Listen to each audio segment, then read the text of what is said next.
This house, this house, this house, and a couple of them. These are completed homes, and they're standing inventory. Every single one of these homes are available. Ladies and gentlemen, let me tell you something, and let me be quite specific for you. Last week, when the Fed says that they're going to be dropping interest rates next year, and everybody is just super excited, it seems like everybody is ready to just run and just get into more debt. Let me explain to you why that actually may not be the best thing for you. See, a lot of people, you give the Federal Reserve just way too much credit. You assume that they're like the kings of everything, and I get it. As an American, we're so tied into debt, and we just believe in the Federal Reserve. We just let them run everything. But here's the thing. The last times that the Federal Reserve has dropped interest rates have not been good for the average American. I don't care where you line up on the perspective, it's probably not going to be good for you either. Now, just give you all a history lesson, because I know people don't study history. Nobody really cares about what happens in the past, especially and everybody's caught up in the now. But the last time that the Federal Reserve dropped interest rates, well, that was during COVID, right? And who wants to really relive that, right? We all know what happened, but major recession, tons of job losses. I mean, the world will never be the same. Well, that's just one instance. So the time before that, when they dropped interest rates, well, that happened to be right before or during the great financial crisis. Once again, a lot of people lost everything, tons of bad things going on, and that's just a second example of the last time the Fed dropped rates and not actually being that good for the average American. And if you need just one more example, because a lot of times people say, 3 strikes and you're out. If you just need one more example, the last time before that the Fed actually dropped rates was right around 2000, right? You had the dot-com bubble burst, you had 9/11, you had war kickoff. So long story short, the Fed dropping rates, I mean, I get it. Everybody wants stuff that's cheaper, but ultimately, history shows that things get pretty bad after that happens, and probably going to see that happen in 2024. Moving forward, probably see a recession come, and don't expect things to get better just because the Fed drops rates. At least that's what history says. Now, a lot of people are thinking that, since the Fed drops rates, that you're going to be able to get a brand new house, like one of these beautiful homes behind me, and be able to pay, I don't know, $1,500 a month or something crazy like that, right? You all are expecting to get the same rates that you were getting back during COVID, but that's also not going to be the case. See, here's the thing about the Fed rate. See, the Fed rate is the rate that the banks charge each other. That doesn't mean that that's your rate. Your rate is more so tied to bond rates, or should I say mortgage rates are more so tied to bond rates, the 10-year treasury yield, right? And so in order to get rates as low as it was during COVID, right, we saw the 10-year treasury dip all the way down to 0.5%. Right now they're around 4%. So even if rates do dip substantially, don't expect to ever, I'm not going to say ever, but it's highly unlikely that you'll see another 2.5% rate, which, given the way that home prices have appreciated over the last couple of years, to be able to buy some of these homes like this, for some of you, that's what you're going to need, and it's just not going to get down that low.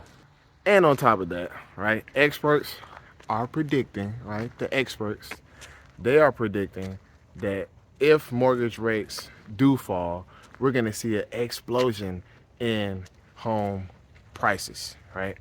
Now, you can comment below and let me know what you think. But how much higher do you actually think home prices can really go? I know here in Metro Atlanta, home prices are up 60% since 2019.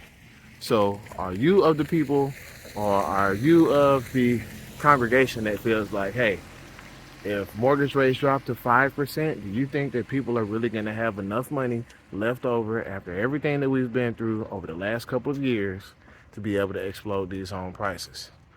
My guess is that we're not going to see home prices explode. Will they go up? I don't know. Time will tell. But the only reason that home prices really went up over the last couple of years was because of the interest rates, but not just the interest rates, right? I think the interest rates were like the air to a fire, right? The oxygen to a fire. What was really the gasoline was the free money that they gave out, all the extra money that they gave out with overtime and all the other initiatives that they had to try to fight COVID. And those things aren't coming back. So if you are hearing people tell you that, you better do something because home prices are going to explode, probably might want to check your sources on that one. And I mean, of course, home prices, they go up long term, but there are good times and not so good times to actually do something. But, before we get too far into the video, go ahead, drop the track.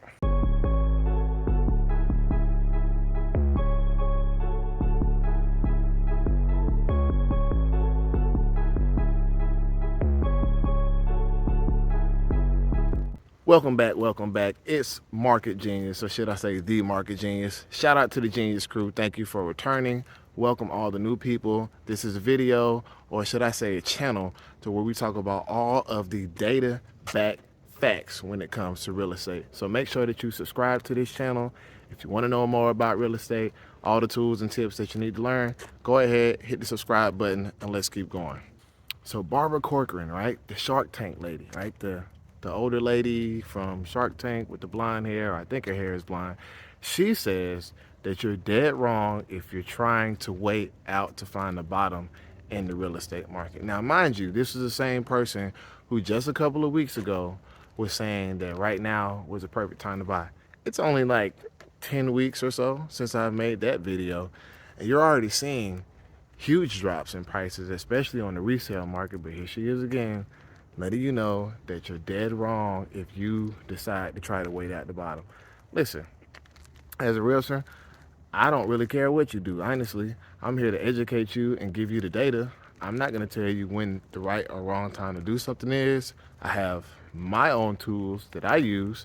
If you like to use those tools, you can use those as well. Matter of fact, I'll put a video up in the corner that talks about when I personally will be buying more real estate.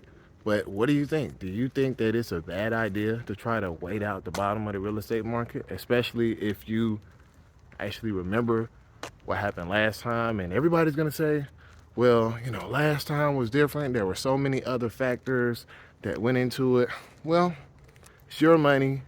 You be the boss. You be the judge. But you got people out here already telling you that, okay, this is the bottom. They said that a couple of months ago, as a matter of fact. I think that the Redfin CEO actually said that we had already hit the bottom in the housing market, yet people are still not buying homes, yet we still have record price drops on the existing homes sales market, yet we also have more inventory coming. So I don't know. You can be the judge on that. Next up, we got Goldman Sachs, right? Goldman Sachs laid out predictions over the next couple of years, and they said that yes, existing home sales will be lower next year. In fact, they don't even project that existing home sales actually return to the numbers that people are used to, or I guess the average numbers, until 2027. So for those of you out there who are saying that prices are going to continue to go up, well, just using the normal mechanics of supply and demand, if we're going to get more homes for sale, because obviously people are going to start selling when these rates do come down. We have a lot of people that really don't want to be in their current home right now. How do you think that, in 3 years, the home prices will still be the same or even higher? I don't know. But that's what Goldman Sachs is predicting, that existing home sales won't even reach normal levels until 2027. And if you didn't need anybody else telling you, what to do with your money, Realtor.com, surprise, surprise, Realtor.com is giving you 5 reasons why right now is the best time to buy a house. You know, if you ask any realtor, they always say that now is as good as any time, or to do it when you're ready. And, you know, to be honest, most times you'll be okay, especially if you're planning on being in a home long term, right? But when we're in the process right now of prices normalizing, when we're in the process right now of increasing inventory, when we're in the process of the Fed getting ready to drop rates because something is broken in the system, you know, you might really want to take a look and see what's best for you, okay? Now, let's go over the 5 reasons that Realtor.com actually says, you know, right now is the best time. So, number 1, you can buy now and refinance later. That's a slippery slope. It really is. Because, you know, for the people who bought and they had 7% rates, some people bought and had 8% rates. I guess in theory, you can refinance now. Also keep in mind that refinance is just restarting the clock on your loan. Also keep in mind that I talked about it in a couple of videos ago, but if you bought, let's say in the past year, year and a half, Zillow says it's gonna take you 13 years to just break even on that home purchase. So for some people who bought, you can't really refinance because they're not gonna see your home as worth what you paid for it, even if you bought it a couple of months ago. All right. I know that I have people, or I'm seeing homes on the market right now that people have just purchased and they're barely breaking even. Most of them aren't. Most of them are losing money in terms of like dollar for dollar what they paid for the home when you add in realtor fees and everything like that. But buy now or refinance later, that's just not really a good enough reason. In my personal opinion, I wouldn't do it with my money. I would not buy a house right now thinking that, okay, I can just buy and refinance later. People have gotten caught in that game plenty of times. That's a banker's game, and you know that any game played by the bankers is not necessarily set up for you to win. Number 2 is they say that home prices are headed up. Well, obviously, right? Home prices are a factor of inflation, right? And they are going to continue going up long term. But once again, if you're buying something because you think that the prices are going up and you don't really have any factual data or numbers to reinforce your point on that, then you may end up being in the wrong. I mean, me personally, yes, there are times when home prices do fluctuate over the course of 60 years. Of course, they do go up, but, you know, as somebody who bought a house in 2009, right? They caught an incredible deal compared to somebody who bought a home in 2006. So there are short-term times, and it definitely depends on your market. But, you know, when it takes the average person here in Metro Atlanta $100,000 a year to be able to buy the average home, then you can kind of be the judge on what works for you. Definitely check your market, check and see, you know, what does it take to buy a home, and do you think that's sustainable? If you want to use the argument of purchasing now because it'll only get more expensive later. Next up, the next reason that they give is there's less competition. Of course there's less competition, right? And just because there's less competition in something doesn't mean that it's a good time for you to do it. Well, just look at things like supply and demand, like we always talk about here. If demand is lower and supply is increasing, then that kind of goes against the previous point of, you know, it being a really big problem, right? Or a situation where home prices are going up. Like this house right here, standing inventory. All right, I think a couple of these houses are standing inventory. Like if you look at, and I don't know, most builders, they do update these signs, right? This house, this house, this house, and a couple of them. These are completed homes, and they're standing inventory. Every single one of these homes are available, which is something that we didn't see up until now. So once again, less competition. Well, it's just because people aren't buying these houses. So if you want to be the one, come have your pick. Like, nothing against the houses. These houses are beautiful. Like, I'm gonna do another video of tours and actually inside of these houses. But if you think that now is the best time to buy because there's less competition, there's a reason for that. Next up, reason number 4 that they say it's a good time to buy is because inventory is on the rise. Once again, I don't know who's writing these articles or who's like running the numbers, but if there's less competition and inventory is on the rise, that's a classic case of you actually could wait and get a better deal. Enough said about that. And the 5th reason, they use the classic, well, if it's the right time for you, then go ahead and do it. Okay, go for it. If that's what you think, then go for it. I'm not against it, but I just want my viewers to be informed and understand what's going on with the data, right? We don't do feelings here. We only do data. And lastly, billionaire Ray Dalio says that we are in a terrible situation as a country because it's getting to the point to where we now have to borrow money to pay our debt.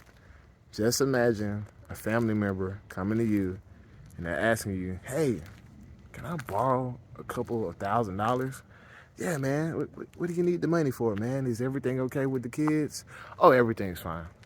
I just need money to pay off my credit card. Borrowing money to pay for the debt that we have. Over $30 trillion is our national debt.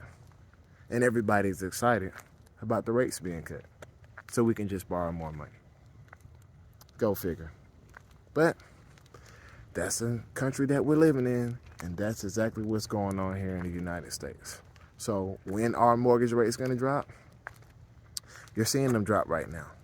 But is that a good thing for you? Probably not. Peace.